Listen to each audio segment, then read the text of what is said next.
Hey y'all, I'm Cindy. Welcome to Cindy Hart's Crochet Podcast, where tonight is 10 nights till Halloween.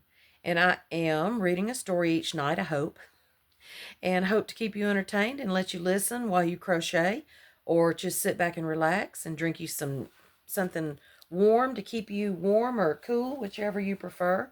I did want to I had in mind I really wanted to drink some of my other specialty, but the day called for just some regular old Thai food today.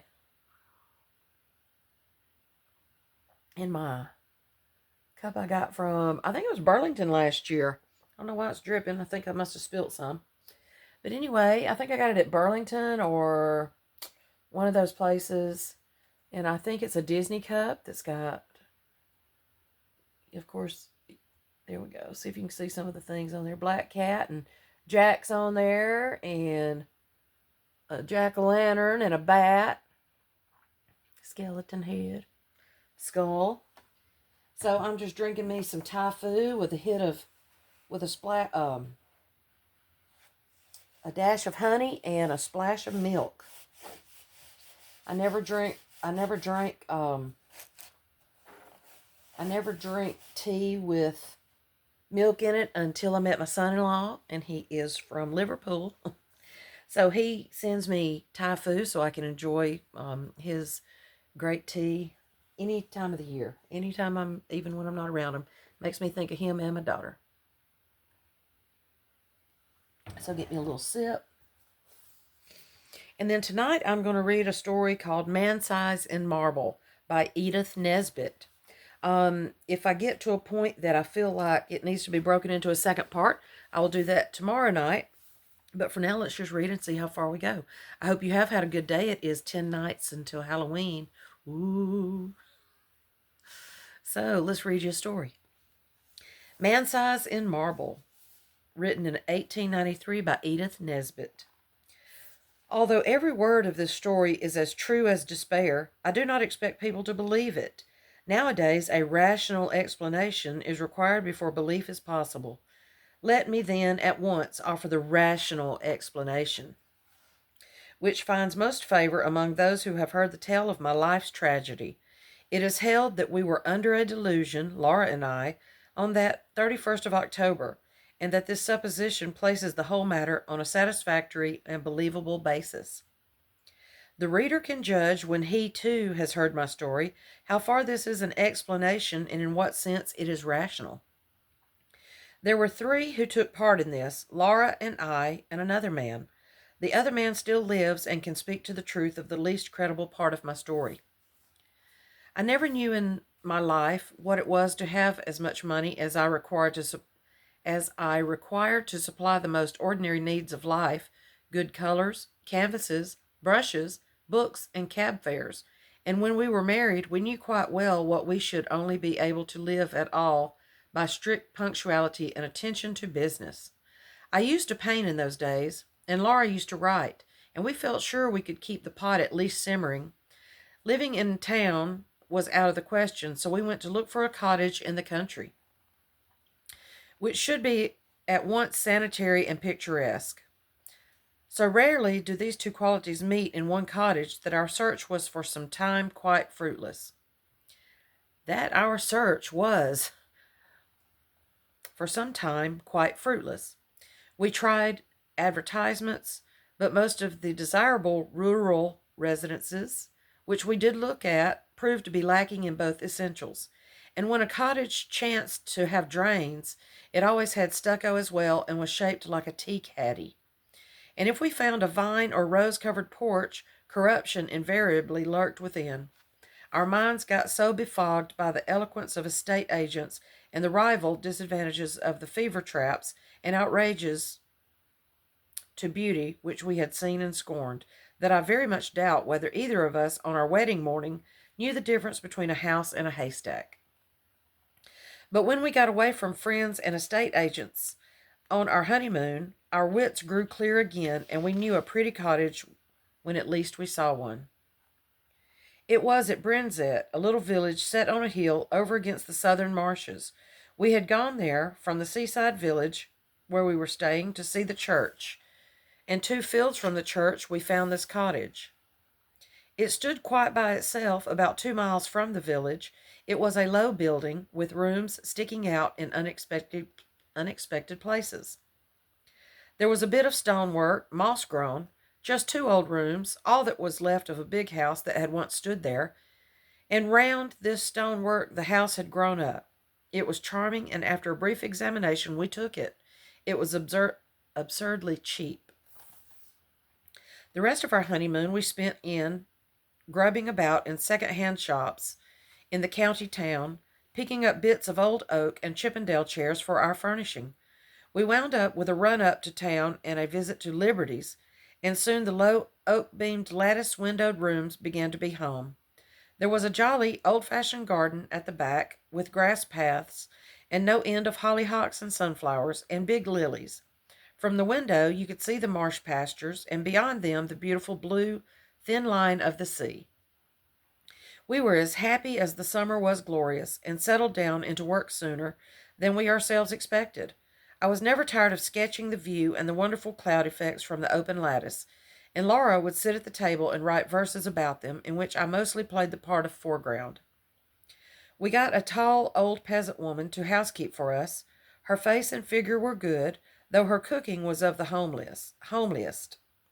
But she understood all about gardening, and told us all the old names of the coppices and cornfields, and the stories of the smugglers and highwaymen, and better still, of the things that walked, and of the sights which met one in lonely glens of a starlit night. She was a great comfort to us, because Laura hated housekeeping as much as I loved folklore, and we soon came to leave all the domestic business to Mrs. Dorman, and to use her legends in little magazine stories which brought in the jingling guinea. We had 3 months of married happiness, and did not have a single quarrel.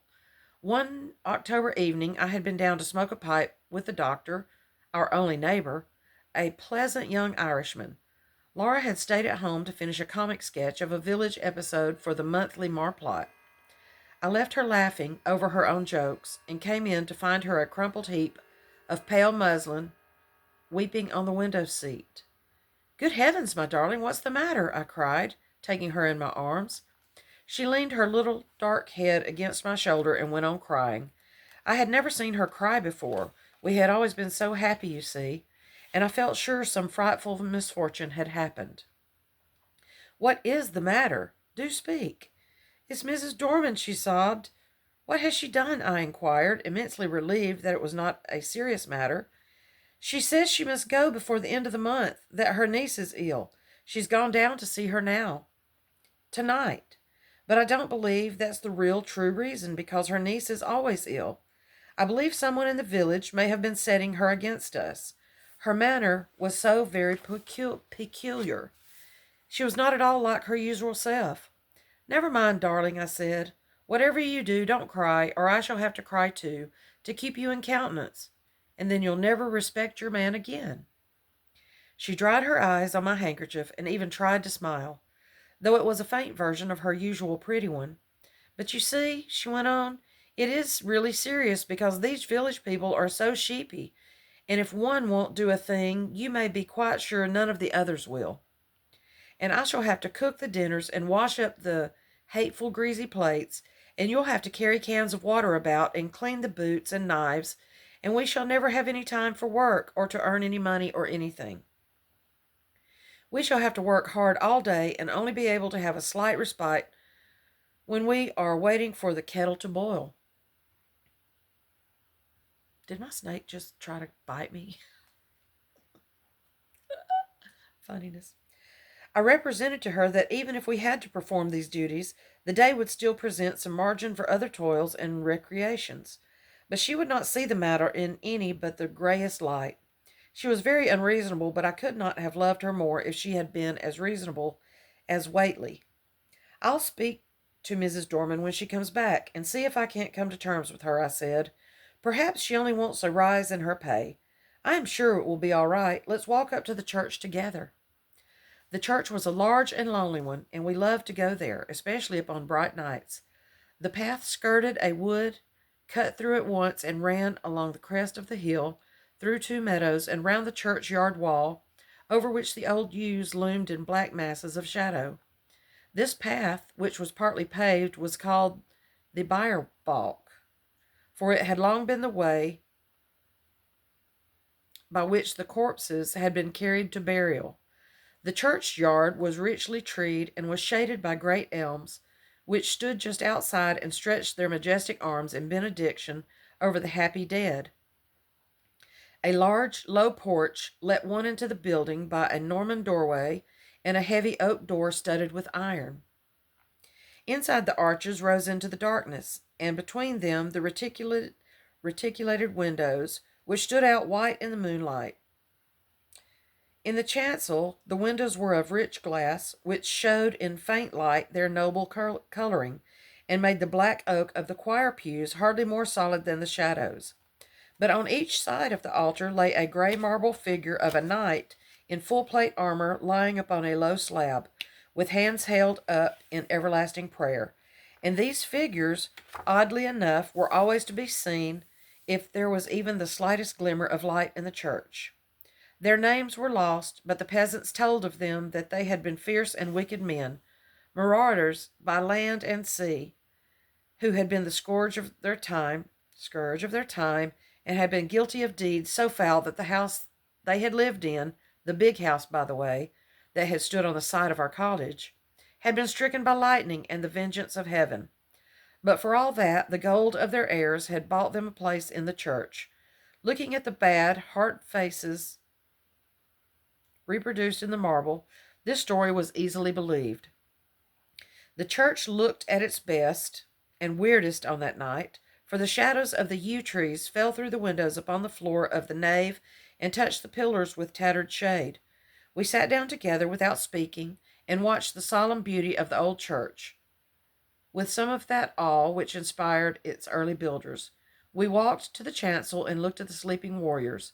Then we rested some time on the stone seat in the porch, looking out over the stretch of quiet, moonlit meadows, feeling in every fiber of our being the peace of the night and of our happy love, and came away at last with a sense that even scrubbing and blackleading were but small troubles at their worst. Mrs. Dorman had come back from the village, and I at once invited her to a tete-a-tete, southernness.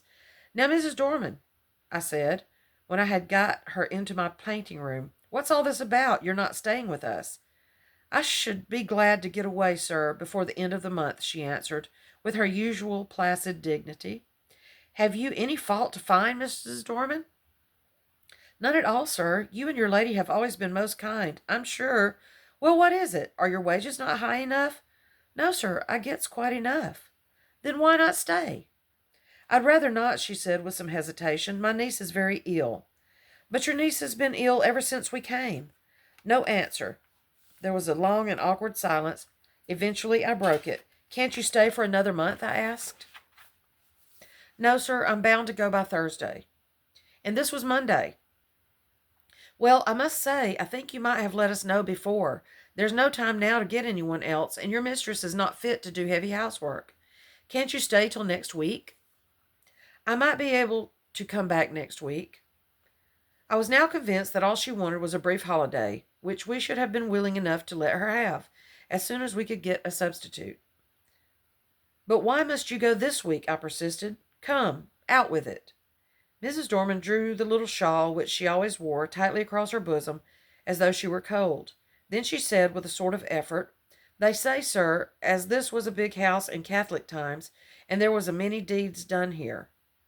The nature of the deeds might be vaguely inferred from the inflection of Mrs. Dorman's voice, which was enough to make one's blood run cold.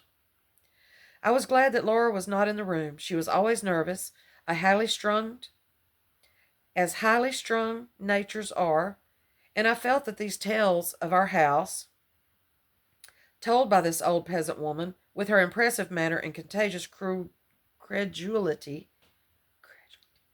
might have made our home less dear to my wife.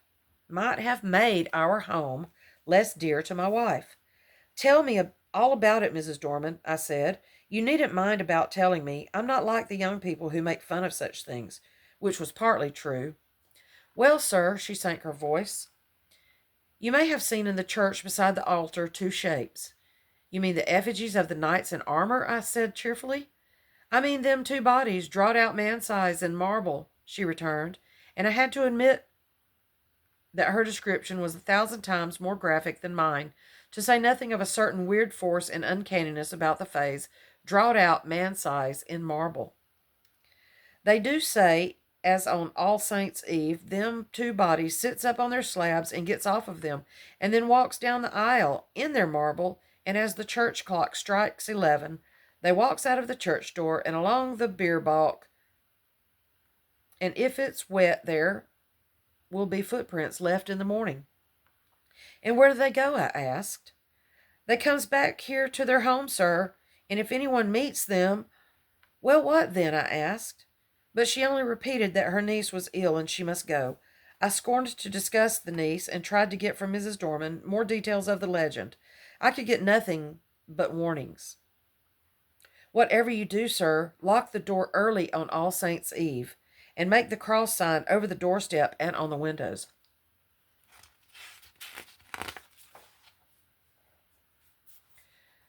But is there evidence that anyone has ever seen these dreadful things? I persisted. That's not for me to say. I know what I know, sir. Well, who was here last year? No one, sir.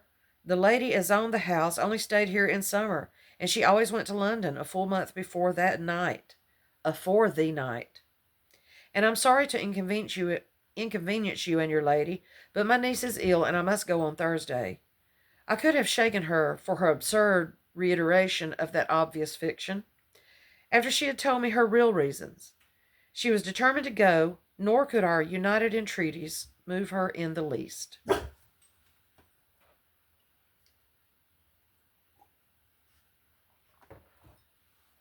Give me a little sip. I did not tell Laura the legend of the shapes that walked in their marble, partly because a legend concerning our house might perhaps trouble my wife, and partly, I think, from some more occult reason. This was not quite the same to me as any other story, and I did not want to talk about it till the day was over. I had very soon ceased to think of the legend, however. I was painting a portrait of Laura against the lattice window, and I could not think of much else. I had got a splendid background of yellow and gray sunset, and was working away with enthusiasm at her lace. On Thursday, Mrs. Dorman went. She relented at parting so far as to say, "Don't you put yourself about too much, ma'am, and if there's any little thing I can do next week, I'm sure I shan't mind." From which I inferred that she wished to come back to us after Halloween. Up to the last she adhered to the fiction of the niece with touching fidelity. Thursday passed off pretty well. Laura showed marked ability in the matter of steak and potatoes, and I confess that my knives and the plates, which I insisted upon washing, were better done than I dared to expect. Friday came. It is about what happened on that Friday that this is written. I wonder if I shall have believed it if anyone had told it to me. I will write the story of it as quickly and plainly as I can. Everything that happened on that day is burnt into my brain. I shall not forget anything nor leave anything out. I got up early, I remember, and lighted the kitchen fire, and had just achieved a smoky success, when my wife came running down, as sunny and sweet as the clear October morning. We prepared breakfast together, and found it very good fun. The housework was soon done, and when brushes and brooms and pails were quiet again, the house was still indeed. It is wonderful what a difference one makes in a house. We really missed Mrs. Dorman, quite apart from considerations concerning pots and pans. We spent the day in dusting our books and putting them straight, and dined gaily on cold steak and coffee. Laura was, if possible, even brighter and sweeter than usual, and I began to think that a little domestic toil was really good for her. We had never been so merry since we were married, and the walk we had that afternoon was, I think, the happiest time of all my life. When we had watched the deep scarlet clouds slowly pale into leaden gray against a pale green sky, and saw the white mists curl up along the hedgerows in the distant marsh, we came back to the house, silently, hand in hand. "You are sad, my darling," I said, half jestingly, as we sat down together in our little parlor. I expected a disclaimer, for my own silence had been the silence of complete happiness. To my surprise, she said, To my surprise, she said, Yes, I think I am sad, or rather, I am uneasy. I don't think I'm very well. I have shivered 3 or 4 times since we came in, and it is not cold, is it? No, I said, and hoped it was not a chill caught from the treacherous mists that roll up from the marshes in the dying light. No, she said, she did not think so. Then, after a silence, she spoke suddenly. Do you ever have presentiments of evil? Except this one jumping in my lap. Do you ever have presentiments of evil? No, I said, smiling, and I shouldn't believe in them even if I had. I do, she went on. The night my father died, I knew it. Though he was right away in the north of Scotland, I did not answer in words. She sat looking at the fire for some time in silence, gently stroking my hand. At last she sprang up, came behind me, and drawing my head back, kissed me. There, it's over now, she said. What a baby I am. Come, light the candles, and we'll have some of these new Rubinstein duets. As we spent a happy hour or two at the piano,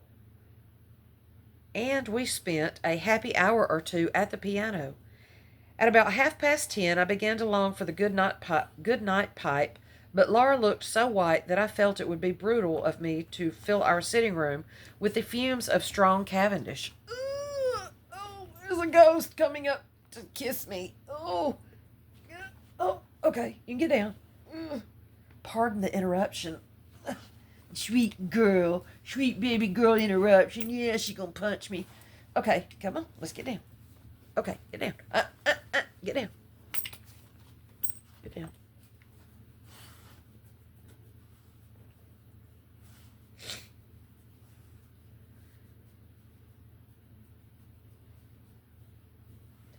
I felt it would be brutal of me to fill our sitting room with the fumes of strong Cavendish. I'll take my pipe outside, I said. Let me come too. No, sweetheart, not tonight. You're much too tired.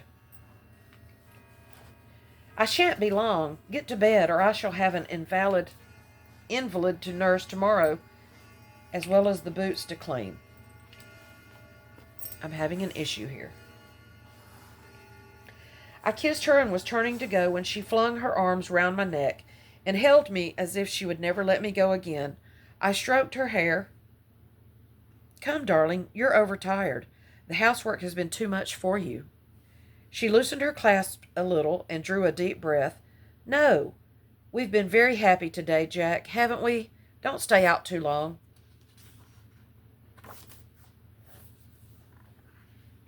I won't, my dear.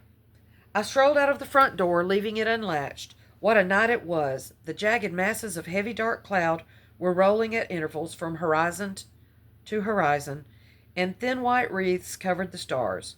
Through all the rush of the cloud river, the moon swam, breasting the waves and disappearing again in the darkness. When now and again her light reached the woodlands, they seemed to be slowly and noiselessly waving in time to the swing of the clouds above them. There was a strange gray light over all the earth. The fields had that shadowy bloom over them, which only comes from the marriage of dew and moonshine, or frost and starlight. I walked up and down, drinking in the beauty of the quiet earth and the changing sky. The night was absolutely silent. Nothing seemed to be abroad. There was no scurrying of rabbits or twitter of the half-asleep birds. And though the clouds went sailing across the sky, the wind that drove them never came low enough to rustle the dead leaves in the woodland paths. Across the meadows I could see the church tower standing out black and gray against the sky. I walked there thinking over our 3 months of happiness, and of my wife, her dear eyes, her loving ways. Oh, my girl, what a vision came then of a long, glad life for you and me together.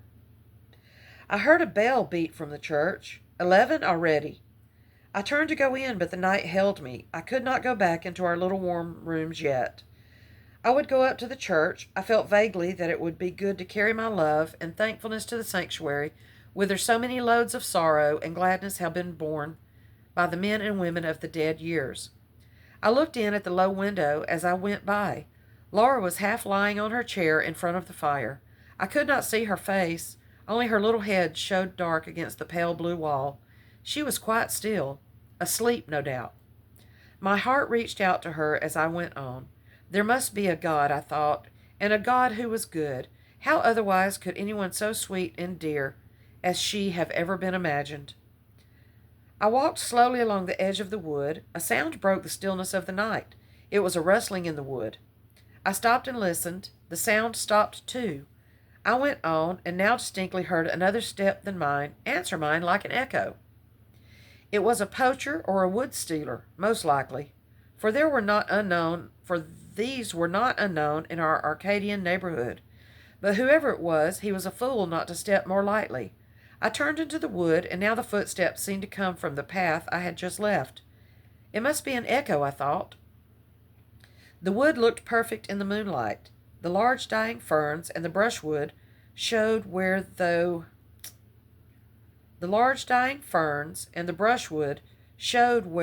thinning foliage the pale light came down. The tree trunks stood up like Gothic columns all around me. They reminded me of the church, and I turned into the Bierbalk, and passed through the corpse gate between the graves to the low porch. I paused for a moment on the stone seat where Laura and I had watched the fading landscape. Then I noticed that the door of the church was open, and I blamed myself for having left it unlatched the other night.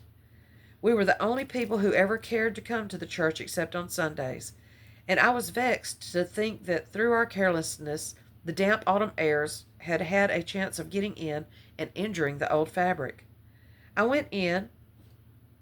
It will seem strange, perhaps, that I should have gone halfway up the aisle before I remembered with a sudden chill, followed by as sudden a rush of self-contempt, that this was the very day and hour when, according to tradition, the shapes drawed out man-size in marble began to walk. Having thus remembered the legend, and remembered it with a shiver of which I was ashamed, I could not do otherwise than walk up towards the altar just to look at the figures as I said to myself, really what I wanted was to assure myself, first, that I did not believe the legend, and secondly, that it was not true. I was rather glad that I had come. I thought now I could tell Mrs. Dorman how vain her fancies were, and how peacefully the marble figure slept on through the ghastly hour. With my hands in my pockets, I passed up the aisle. In the gray dim light, the eastern end of the church looked larger than usual, and the arches above the two tombs looked larger too. The moon came out and showed me the reason.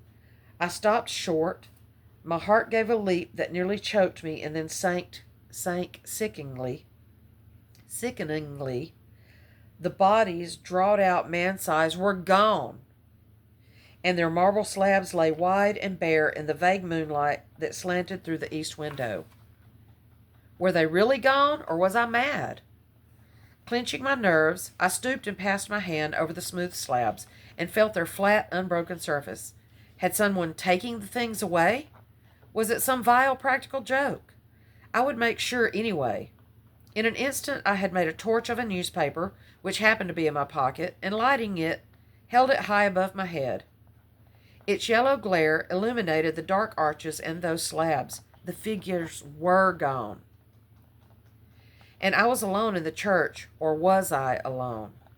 And then a horror seized me, a horror indefinable and indescribable, an overwhelming certainty of supreme and accomplished calamity. I flung down the torch and tore along the aisle and out through the porch, biting my lips as I ran to keep myself from shrieking aloud. Oh, was I mad? Or what was this that possessed me? I leapt the churchyard wall and took the straight cut across the fields, led by the light from our windows. Just as I got over the first stile, a dark figure seemed to spring out of the ground. Mad still with that certainty of misfortune, I made for the thing that stood in my path, shouting, "Get out of the way, can't you?" But my push met with a more vigorous resistance than I had expected. My arms were caught just above the elbow and held as in a vice, and the raw-boned Irish doctor actually shook me. "Would ye?" he cried in his own unmistakable accents. "Would ye, then?" "Let me go, you fool," I gasped. "The marble figures have gone from the church. I tell you they've gone." He broke into a ringing laugh. "I'll have to give you a draft tomorrow, I see. You've listening to old wives' tales. I tell you I've seen the bare slabs." "Well, come back with me. I'm going up to old Palmer's as his daughter's ill. We'll look in at the church and let me see the bare slabs." "You go if you like," I said, a little less frantic for his laughter. "I'm going home to my wife." "Rubbish, man," said he. "Do you think I'll permit of that? Are you to go saying all your life and ye seen, I can't speak Irish, sorry. Southern Irish, hey y'all." "Rubbish, man," said he. "Do you think I'll permit of that? Are ye to go saying all your life that you've seen solid marble endowed with vitality, and me to go all me life saying ye were a coward? No, sir, ye shan't do that." The night air, a human voice, and I think also the physical contact with his 6 feet of solid common sense brought me back a little to my ordinary self, and the word coward was a mental shower bath. "Come on, then," I said sullenly. "Perhaps you're right." He still held my arm tightly. We got over the stile and back to the church. All was still as death. The place smelt very damp and earthy. We walked up the aisle. I am not ashamed to confess that I shut my eyes. I knew the figures would not be there. I heard Kelly strike a match. "Here they are, you see, right enough. You've been dreaming or drinking, asking your pardon for the imputation." I opened my eyes. By Kelly's expiring vesta, I saw 2 shapes lying in their marble on their slabs. I drew a deep breath and caught his hand. "I'm awfully indebted to you," I said. "It must have been some trick of light, or I have been working rather hard. Perhaps that's it. Do you know, I was quite convinced they were gone." "I'm aware of that," he answered, rather grimly. "You'll have to be careful of that brain of yours, my friend, I assure ye." He was leaning over and looking at the right-hand figure, whose stony face was the most villainous and deadly in expression. "By Jove," he said, "something has been afoot here. This hand is broken." And so it was. I was certain that it had been afoot here. And so it was. I was certain that it had been perfect the last time Laura and I had been here. "Perhaps someone has tried to remove them," said the young doctor. "That won't account for my impression," I objected. "Too much painting and not enough rest will account for that, well enough. Come along," I said, "or my wife will be getting anxious. You'll come in and have a drop of whiskey and drink confusion to ghosts and better sense to me. I ought to go up to Palmer's, but it's so late now I'd best leave it till morning," he replied. "I was kept late at the Union, and I've had to see a lot of people since. All right, I'll come back with you." I think he fancied I needed him more than did Palmer's girl. So discussing how much an illusion could have been possible, and deducing from the experience large generalities concerning ghostly apparitions, we walked up to our cottage. We saw, as we walked up the garden path, that bright light streamed out of the front door, and presently saw that the parlor door was open too. Had she gone out? "Come in," I said, and Dr. Kelly followed me into the parlor. It was ablaze with candles, not only the wax ones, but at least a dozen guttering tallow dips stuck in vases and ornaments in unlikely places. Light was Laura's remedy for nervousness. Poor child! Why had I left her? Brute that I was! We glanced round the room, and at first we did not see her. The window was open, and the draught set all the candles flaring one way. Her chair was empty, and her handkerchief and book lay on the floor. I turned to the window. There, in the recess of the window, I saw her. "Oh, my child, my love, has she gone to that window to watch for me?" And what had come into the room behind her? To what had she turned with that look of frantic fear and horror? Oh, my little one, had she thought that it was I whose step she heard, and turned to meet that? She had fallen back across a table in the window, and her body lay half on it and half on the window seat, and her head hung down over the table.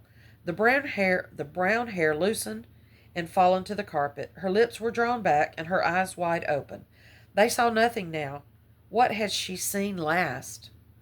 The doctor moved towards her, but I pushed him aside and sprang to her, caught her in my arms, and cried, "It's all right, Laura. I've got you safe, darling." She fell into my arms in a heap. I clasped her and kissed her and called her name, but I think I knew all the time that she was dead. Her hands were tightly clenched. In one of them she held something fast. When I was quite sure that she was dead and that nothing mattered at all any more, I let him open her hand to see what she held. It was a gray marble finger. And that is the end of Man Size in Marble by Edith Nesbitt, written in 1893.